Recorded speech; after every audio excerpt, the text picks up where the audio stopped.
ಬಗ್ಗೆ ಸರ್ಕಾರದ ಕಡೆಯಿಂದ ಯಾರಾದ್ರೂ ಸ್ಪಂದಿಸಿದ್ದಾರಾ? ಯಾರಾದ್ರೂ ಜನಪ್ರತಿನಿಧಿಗಳು ಬಂದಿದ್ದಾರಾ? ಏನ್ ಕತೆ? ಶ್ರೀಲಕ್ಷ್ಮಿ, ಮೊದಲನೇದಾಗಿ ಇಲ್ಲಿರುವಂತಹ ಚಿತ್ರಣವನ್ನ ಕ್ಯಾಮರಾ ಪರ್ಸನ್ ಲಕ್ಷ್ಮಿ ತೋರಿಸ್ತಾ ಇರುವಂತದ್ದು, ಲಕ್ಷ್ಮಿ ಪುತ್ರ ತೋರಿಸ್ತಿರುವಂತಹ ವಿಜುವಲ್ ನಲ್ಲಿ ಕ್ಲಿಯರ್ ಆಗಿ ನಮಗೆ ಕಾಣಿಸ್ತಾ ಇರುವಂತದ್ದು NH47 ಏನಿದೆ ಇದನ್ನ ಸದ್ಯದ ಮಟ್ಟಿಗೆ ಕಂಪ್ಲೀಟ್ ಬ್ಲಾಕ್ ಮಾಡಲಾಗಿರುವಂತದ್ದು. ಸುಮಾರು ಒಂದು ರಸ್ತೆಗೆ 4 ರಿಂದ 5 ಟೈರ್ ಗಳನ್ನ ಈಗಾಗಲೇ ಬೆಂಕಿ ಹಚ್ಚಲಾಗಿತ್ತು. ಇದನ್ನ ಪೊಲೀಸರು ನಂದಿಸುವಂತ ಪ್ರಕ್ರಿಯೆಯಲ್ಲಿ ತೊಡಗಿದ್ರೆ, ಮತ್ತೊಂದು ಭಾಗದಲ್ಲಿ ಅಂದ್ರೆ ತುಮಕೂರಿನಿಂದ ಎಂಟ್ರಿ ಹಾಗೂ ಎಕ್ಸಿಟ್, ಗುಬ್ಬಿಯಿಂದ ಎಂಟ್ರಿ ಹಾಗೂ ಎಕ್ಸಿಟ್, ನಿಟ್ಟೂರಿನಿಂದ ಎಂಟ್ರಿ ಹಾಗೂ ಎಕ್ಸಿಟ್ ಎಲ್ಲವನ್ನ ಕೂಡ ಈ ಸದ್ಯದ ಮಟ್ಟಿಗೆ ಬಂದ್ ಮಾಡಲಾಗಿರುವಂತದ್ದು. ಒಂದಿಷ್ಟು ವಾಹನಗಳು ಕೂಡ ಈಗ ರಸ್ತೆಗೆ ಪೈಲಪ್ ಆಗ್ತಿರುವಂತಹ ಚಿತ್ರಣವನ್ನ ನಾವು ನೋಡ್ತಾ ಇದ್ದೇವೆ. ಇಲ್ಲಿ ಯಾವುದೇ ಕಾರಣಕ್ಕೂ ಕೂಡ ಸಾರ್ವಜನಿಕರು ಅಥವಾ ಬೇರೆಯ ಊರಿನ ಜನರು ಈ ಒಂದು ಗ್ರಾಮದ ಒಳಗಡೆ ಬರಬಾರದು, ನೀರಿನ ಸಮಸ್ಯೆ ಪ್ರತಿಯೊಬ್ಬನಿಗೂ ಕೂಡ ಅರಿವಾಗಬೇಕು ಅನ್ನೋ ಒಂದು ಕಾರಣದಿಂದಾಗಿ ಈ ಒಂದು ರಸ್ತೆಯನ್ನ ಮಣ್ಣಿನಿಂದ ಹಾಕಿ ಈ ಸದ್ಯದ ಮಟ್ಟಿಗೆ ಕ್ಲೋಸ್ ಮಾಡಲಾಗಿರುವಂತದ್ದು. ಮತ್ತೊಂದು ಕಡೆ ಹೂಳನ್ನ ತೆಗೆದು ಅದನ್ನು ಕೂಡ ಹಾಕಲಾಗಿದೆ. ಈಗ ಸದ್ಯದ ಮಟ್ಟಿಗೆ ಈ ಸ್ಥಳೀಯರು ಮಾತ್ರ ಟೂ ವೀಲರ್ ಗಳಲ್ಲಿ ಓಡಾಡುವಂತ ಒಂದು ಪ್ರಯತ್ನವನ್ನ ಮಾಡ್ತಿರುವಂತದ್ದು ಮೊದಲನೇ ದೃಶ್ಯವಾಗುತ್ತೆ. ಒಂದಿಷ್ಟು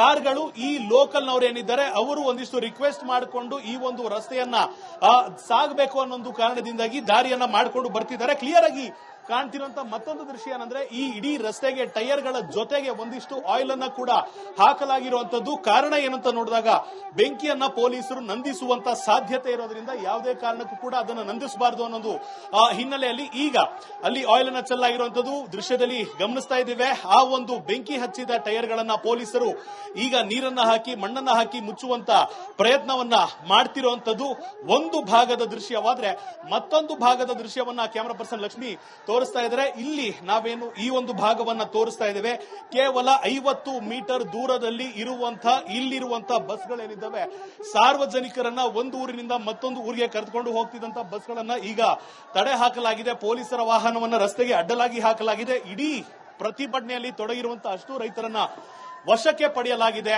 ನೀರಿಗಾಗಿ ನಡೆಸುತ್ತಿರುವಂತಹ ಹೋರಾಟವನ್ನ ಪೊಲೀಸರು ಹತ್ತಿಕ್ತಾ ಇದ್ದಾರೆ ಅಂತ ಸರ್ಕಾರದ ವಿರುದ್ಧ ಹಾಗೂ ಪೊಲೀಸರ ವಿರುದ್ಧ ಆಕ್ರೋಶವನ್ನ ಈಗ ವ್ಯಕ್ತವಾಗ್ತಿರುವಂತದ್ದು. ಅದರ ಜೊತೆಗೆ ಇಲ್ಲಿರುವಂತಹ ಪ್ರತಿಭಟನಾ ನಿರತರ ಒಂದು ಐಡಿಯಾ ಖಂಡಿತವಾಗಿಯೂ ಪೊಲೀಸರನ್ನ ತಲೆ ಕೆಳಗಾಗುವಂತೆ ಮಾಡಿತ್ತು. ಕಾರಣ ಏನು ಅಂತ ನಾವು ನೋಡಿದ್ರೆ, ಪೊಲೀಸರು ಯಾವೆಲ್ಲ ಸಾರ್ವಜನಿಕರನ್ನ ಪ್ರತಿಭಟನಾ ನಿರತರನ್ನ ವಶಕ್ಕೆ ಪಡೆದು ಬಸ್ಗಳಲ್ಲಿ ತುಂಬಿಸಿದ್ರು, ಬಸ್ಗಳಲ್ಲಿ ತುಂಬಿಸಿದ ಕೂಡಲೇ ಆ ಬಸ್ಗಳ ಟೈರ್ಗಳಲ್ಲಿದ್ದ ಗಾಳಿಯನ್ನ ಸ್ಥಳೀಯರೇ ತೆಗೆದು ಹಾಕಿದಿರುವಂತದ್ದು. ಯಾವುದೇ ಕಾರಣಕ್ಕೂ ಕೂಡ ಬಸ್ ಅನ್ನ ಮೂವ್ ಮಾಡಲಿಕ್ಕೆ ಆಗದಂತ ಪರಿಸ್ಥಿತಿಯಲ್ಲಿ ಈಗ ಪೊಲೀಸರು ಮುಂದಕ್ಕೂ ಹೋಗದೆ ಹಿಂದಕ್ಕೂ ಹೋಗದೆ ಒದ್ದಾಡುವಂತ ಪರಿಸ್ಥಿತಿ ಪೊಲೀಸರಿಗಾಗಿರುವಂತದ್ದು. ಈ ಸಾರ್ವಜನಿಕರ ಬೇಡಿಕೆ ಏನಂದ್ರೆ ಕುಡಿಯೋ ನೀರು ನಮ್ಮ ನಗರಕ್ಕೆ ಸೇರಬೇಕಾಗಿರುವಂತದ್ದು. ಈ ಒಂದು ಹೋರಾಟ ಮಾಡೋದು ಕೂಡ ನಮ್ಮ ಹಕ್ಕಾಗಿದೆ. ನೀರಿಗಾಗಿ ಮಾಡುವಂತಹ ಹೋರಾಟವನ್ನ ಸರ್ಕಾರ ಹತ್ತಿಕ್ತಾ ಇದೆ, ಪೊಲೀಸರು ಹತ್ತಿಕ್ತಾ ಇದ್ದಾರೆ. ನಮ್ಮ ಬೇಡಿಕೆಯನ್ನ ಕೇಳೋದಕ್ಕೂ ಕೂಡ ಸ್ಥಳೀಯ ಶಾಸಕನಾಗ್ಲಿ ಇಲ್ಲಿನ ಉಸ್ತುವಾರಿ ಸಚಿವನಾಗ್ಲಿ ಸರ್ಕಾರದ ಒಬ್ಬ ಪ್ರತಿನಿಧಿಯೂ ಕೂಡ ಇಲ್ಲ ಅನ್ನೋದು ಇಲ್ಲಿರುವಂತಹ ಜನರ ಆಕ್ರೋಶಕ್ಕೆ ಕಾರಣ ಆಗಿದೆ. ಆದ್ರೆ ಖಂಡಿತವಾಗಿ ಲಕ್ಷ್ಮಿ ಮುಂದೆ ಬರಬೇಕು.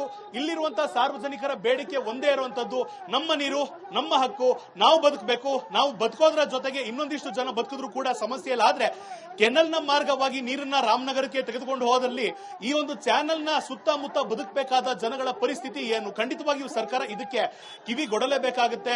ನೀರನ್ನ ಹಂಚ್ಕೊಳ್ಳೋದ್ರಲ್ಲಿ ಇಲ್ಲಿರೋರಿಗೆ ಸಮಸ್ಯೆ ಇಲ್ಲ, ಆದ್ರೆ ಕೆನಲ್ನ ಮುಖಾಂತರ ನೀರನ್ನ ಹಂಚೋದು ಬೇಡ ಅನ್ನೋದು ಇಲ್ಲಿನ ಜನರ ಅಭಿಪ್ರಾಯ ಆಗಿರುವಂತದ್ದು. ಚಾನೆಲ್ನ ಮುಖಾಂತರ ಹರಿಸೋದು ಸೂಕ್ತ. ಯಾಕಂದ್ರೆ ಚಾನೆಲ್ ಹರಿಯುವಂತ ಅಷ್ಟು ದುರ್ಗಮ ಹಾದಿ ಇರ್ಬೋದು ಅಥವಾ ಯಾವುದೇ ಹಾದಿ ಇದ್ರೂ ಕೂಡ ಅಲ್ಲಿರುವಂತ ಅಷ್ಟು ಜನರಿಗೆ ಊಟ ತಿಂಡಿ ವಸತಿಗೆ ಬೇಕಾದಷ್ಟು ನೀರು ಚಾನೆಲ್ ನಲ್ಲಿ ಹರಿದ್ರೆ ಸಿಗುತ್ತೆ. ಆದ್ರೆ ಭೂಗತವಾದಂತ ಕೆನಲ್ ನಲ್ಲಿ ಹರಿಸಿದ್ರೆ ಇದು ಕೇವಲ ದುರುದ್ದೇಶದಿಂದ ಒಂದು ಜಿಲ್ಲೆಯನ್ನ ನಾಶಪಡಿಸಿ ಒಂದು ಭಾಗದ ಜನರನ್ನ ಸಾಯಿಸಿ ಇವರ ರಕ್ತದಿಂದ ಮತ್ತೊಂದು ಜಿಲ್ಲೆಯ ಜನರಿಗೆ ನೀರು ಕೊಡುವಂತ ಪ್ರಯತ್ನ ಅಂತ ಸಾರ್ವಜನಿಕರ ಅಭಿಪ್ರಾಯ ಆಗಿರುವಂತದ್ದು. ಈಗ ಸದ್ಯ ನಾವು ನಡೆದುಕೊಂಡು ಹೋಗ್ತಿರುವಂತಹ ಸ್ಥಳ ಯಾವ್ದಂದ್ರೆ NH47 ನಲ್ಲಿ ಎಲ್ಲಿ ಬಿಜೆಪಿಯ ಒಂದಿಷ್ಟು ಮುಖಂಡರಿರ್ಬೋದು, ಈ ಒಂದು ಸಮಿತಿಯಲ್ಲಿ ಹೋರಾಟದ ಸಮಿತಿಯಲ್ಲಿ ಯಾವೆಲ್ಲ ನಾಯಕರಿದ್ದಾರೆ ಅವರು ಬಂದು ಕುಳಿತುಕೊಂಡಂತ ಸ್ಥಳದಲ್ಲೇ ಪೊಲೀಸರು ಅವರನ್ನ ವಶಕ್ಕೆ ಪಡೆದಿದ್ದಾರೆ.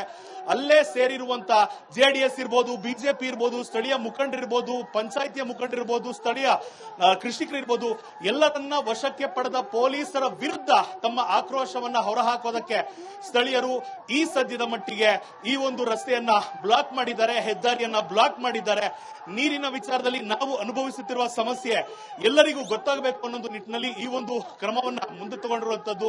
ಒಂದು ವೇಳೆ ಸರ್ಕಾರದ ಒಬ್ಬ ಪ್ರತಿನಿಧಿ ಬಂದು ನಮ್ಮ ಅಹವಾಲನ್ನ ಕೇಳಿದ್ರೆ ಈ ಒಂದು ಹೋರಾಟ ನಡೀತಾ ಇರಲಿಲ್ಲ ಅನ್ನೋದು ಇಲ್ಲಿರುವಂತಹ ಸ್ಥಳೀಯರ ಅಭಿಪ್ರಾಯವಾಗಿದ್ದು. ಹೌದು, ಖಂಡಿತವಾಗಿಯೂ ಈ ಸದ್ಯದ ಮಟ್ಟಿಗೆ ಈ ಒಂದು ಪರಿಸ್ಥಿತಿಗೆ, ಈ ಒಂದು ಹೆದ್ದಾರಿ ತಡೆಗೆ ಪೊಲೀಸರು ಹಾಗೂ ಸರ್ಕಾರವೇ ಪರೋಕ್ಷವಾದ ಕಾರಣ ಅಂತ ಹೇಳಿದ್ರು ಕೂಡ ತಪ್ಪಾಗ್ಲಿಕ್ಕಿಲ್ಲ. ನಾವು ದೃಶ್ಯದಲ್ಲಿ ಯಾವ ಭಾಗವನ್ನ ತೋರಿಸ್ತಾ ಇದ್ದೀವಿ ಆ ಒಂದು ಭಾಗದಲ್ಲಿ ಇರುವಂತ ಬಸ್ಗಳಲ್ಲೇ ಪ್ರತಿಭಟನಾ ನಿರತರನ್ನ ತುಂಬಿಸುವ ವಿಫಲ ಯತ್ನವನ್ನ ಪೊಲೀಸರು ಮಾಡಿದ್ರು.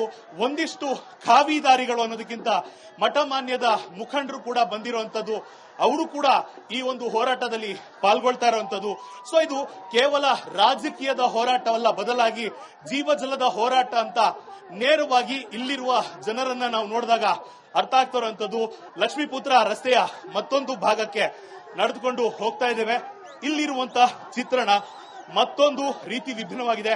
ಕ್ಯಾಮೆರಾ ಕಣ್ಣು ಎಲ್ಲಿವರೆಗೂ ಸಾಗುತ್ತೋ ಅಲ್ಲಿಯವರೆಗೂ ಟ್ರಾಫಿಕ್ ಜಾಮ್ ಆಗಿದೆ, ಜನರು ಸೇರ್ಕೊಂಡಿದ್ದಾರೆ. ಈಗಲೂ ಕೂಡ ಜನ ತುಂಬುತ್ತಾನೆ ಹೋಗ್ತಿದ್ದಾರೆ. ಇಡೀ ರಸ್ತೆ, ಇಡೀ ತಾಲೂಕು, ಇಡೀ ನಿಟ್ಟೂರು ಈ ಸದ್ಯದ ಮಟ್ಟಿಗೆ ವಾತಾವರಣ ಕೈ ಮೀರಿದೆ, ಪರಿಸ್ಥಿತಿ ಕೈ ಮೀರಿದೆ. ಇಡೀ ಗ್ರಾಮದಲ್ಲಿ, ಇಡೀ ಜಾಗದಲ್ಲಿ ಎಲ್ಲಿ ನೋಡಿದ್ರು ಪೊಲೀಸರು, ಮಫ್ತಿಯಲ್ಲಿ ಸಾವಿರಾರು ಜನ, ಲಾ ಅಂಡ್ ಆರ್ಡರ್ ಪೊಲೀಸರು 1000 ಜನ. ಇಲ್ಲಿಯವರೆಗೂ ಎಂದಿಗೂ ಕೂಡ ಇಷ್ಟು ಮಟ್ಟದ ಪೊಲೀಸರನ್ನ ನಾವು ನೋಡಿಲ್ಲ. ಇಷ್ಟು ಮಟ್ಟದ ಪೊಲೀಸರನ್ನ ನಿಯೋಜನೆ ಮಾಡುವಂತ ಅವಶ್ಯಕತೆ ಏನಿತ್ತು ಅನ್ನೋ ಒಂದು ಪ್ರಶ್ನೆಗೆ ಖಂಡಿತವಾಗಿಯೂ ಪೊಲೀಸರು ಉತ್ತರ ನೀಡಬೇಕಾಗಿದೆ. ಸೆಕ್ಷನ್ 144 ಅನ್ನ ಜಾರಿ ಮಾಡಿರುವಂತಹ ಪೊಲೀಸರು ಅದನ್ನ ಚಾಲ್ತಿಗೆ ತರುವಲ್ಲಿ ಈ ಸದ್ಯದ ಮಟ್ಟಿಗೆ ವಿಫಲವಾಗಿದ್ದಾರೆ ಅಂತ ಹೇಳ್ಬೋದಾಗಿದೆ ಇಲ್ಲಿರುವಂತ ಚಿತ್ರಣವನ್ನ ನೋಡಿದ್ರೆ. ಸೊ ಇದೇ ಪ್ರದೇಶದಲ್ಲೇ ಒಂದಿಷ್ಟು ಅನೌನ್ಸ್ಮೆಂಟ್ ಮಾಡೋದಕ್ಕೆ ವಾಹನಗಳಿತ್ತು.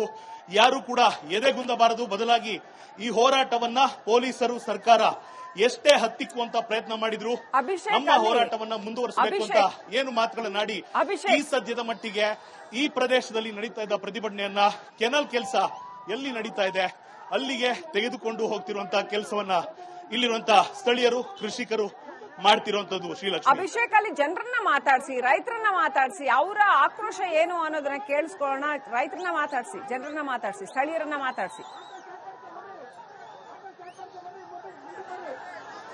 ಖಂಡಿತವಾಗಿಯೂ ಇಲ್ಲಿರುವಂತ ಸಾರ್ವಜನಿಕರನ್ನೇ ಮಾತಾಡಿಸೋಣ. ಯಾವ ಕಾರಣಕ್ಕೆ ಏನ್ ಮಾಡ್ತಿದಾರೆ ಅಂತ ಈಗಾಗಲೇ ನಾನು ಹೇಳ್ದಂತೆ ಶ್ರೀಲಕ್ಷ್ಮಿ, ಬಸ್ ಅನ್ನ ಗಾಳಿ ತೆಗೆದಿದ್ದಾರೆ ಅಂದ್ರೆ ಇಲ್ಲಿರುವ ಸ್ಥಳೀಯ ಜನರೇ ಅದನ್ನ ತೋರಿಸುವಂತೆ ಕೋರಿಕೆಯನ್ನು ಕೂಡ ಇಟ್ಟಿರುವಂತದ್ದು. ಸ್ಥಳೀಯರನ್ನ ಮಾತಾಡಿಸೋಣ. ಸ್ಥಳೀಯರು ನಮ್ಮೊಟ್ಟಿಗಿದ್ದಾರೆ. ಇವತ್ತಿನ ಹೋರಾಟ ಪೊಲೀಸರು, ಸರ್ಕಾರ ಹತ್ತಿಕ್ತಿದೆ ಅಂತ ನಿಮಗೂ ಕೂಡ ಅನ್ಸಿದೆ. ಹೋರಾಟ ಮುಂದಿನ ಸ್ವರೂಪ ಯಾವ ರೀತಿ ಇರುತ್ತೆ? ಈ ಹೋರಾಟ ಯಾತಕ್ಕೆ? ನಮ್ಗೇನಾದ್ರೂ ನೀರಿನ ಅನ್ಯಾಯನ DKC ಅವರು ಈಗ ಇದೇ ರೀತಿ ನಡೆಸಿದ್ರೆ ನಾವು ಉಗ್ರವಾದಂತ ಹೋರಾಟ ಮಾಡ್ತೀವಿ. ಹೆಣ ಬಿದ್ರೂ ಪರವಾಗಿಲ್ಲ, ನಾವು ನೀರು ಕೊಡೋದಕ್ಕೆ ತಯಾರಿ ಇಲ್ಲ ಅಂತ ಹೇಳೋದಕ್ಕೆ ನಾವು ಇಷ್ಟಪಡ್ತಾ ಇದೀವಿ. DKC ಅನ್ಯಾಯ ಮಾಡ್ತಾ ಇದ್ದಾರೆ ತುಮಕೂರು ಜಿಲ್ಲೆಗೆ. ಈ ಕೆನಲ್ನಿಂದ ಅವ್ರಿಗೆ ನೀರನ್ನು ತಗೊಂಡೋಗುವಂತ ಅವಶ್ಯಕತೆನೇ ಇರಲಿಲ್ಲ. ಅಂತದ್ರಲ್ಲೂ ಕೂಡ ತಗೊಂಡೋಗ್ಬೇಕು ಅಂತ ಹೇಳಿ ಅವ್ರಿಗೆ ಅಧಿಕಾರ ಐತೆ ಅಂತ ಹೇಳಿ ಅವ್ರ ಅಧಿಕಾರದ ದರ್ಪದ ಮೇಲೆ ಇವತ್ತು ನೀರು ತಗೊಂಡೋಗ್ತಾ ಇದ್ದಾರೆ. ಅದಕ್ಕೆ ನಾವೆಲ್ಲ ಜನ ವಿರೋಧದಿಂದ ಹೋರಾಟಕ್ಕೆ ನಿಂತಿದೀವಿ. ಅವ್ರಿಗೆ ಯಾವುದೇ ಕಾರಣಕ್ಕೂ ನಮ್ಮ ಪ್ರಾಣ ಕೊಟ್ಟು ಬರೋಲ್ಲ, ನೀರು ಬಿಡೋದಕ್ಕೆ ನಾವು ಇಷ್ಟಪಡಲ್ಲ ಅಂತ ಹೇಳ್ತಾ ಇದೀವಿ. DK ಶಿವಕುಮಾರ್, ಸನ್ಮಾನ್ಯ ಶಿವಕುಮಾರ್ ಅವರು ಗುಬ್ಬಿ ತಾಲೂಕಿಗೆ ದೌರ್ಜನ್ಯದ ಮೇಲೆ ನೀರು ತಗೊಂಡೋಗ್ತಾ ಇದ್ದಾರೆ. ನಮಗೆ ರೈತರ ಮೇಲೆ ರೈತರು ತುಳು ತಗೊಂಡೋಗ್ತಾ ಇದ್ದಾರೆ. ಈಗ ಎಷ್ಟು ವರ್ಷದಿಂದ ಈ ನೀರು, ಎಷ್ಟು ನೀರು ಲಾಸ್ ಆಗುತ್ತೆ ಅಲ್ಲಿಗೆ ಹೋದ್ರೆ? ಈಗ ನಮ್ಗೆ ಹೆಚ್ಚು ಕಮ್ಮಿ ನಮ್ಗೆ ನೀರು ಈ ಹೇಮಾವತಿ ನೀರಿನಿಂದಲೇ ನಮ್ ಜೀವ ಉಳ್ಕೊಂಡಿರ್ತಕ್ಕಂಥದ್ದು. ಯಾವುದೇ ರೀತಿ ನಾವು ಇಂದಾಗಲೇ ಸಾಕಷ್ಟು ಬೋರ್ಗಳನ್ನ ಕೊರೆಸಿ ನಮಗೆ ನೀರಿನ ಅನಾನುಕೂಲ ಆಗಿ ಅಭಿಷೇಕ್, ಸಾಕಷ್ಟು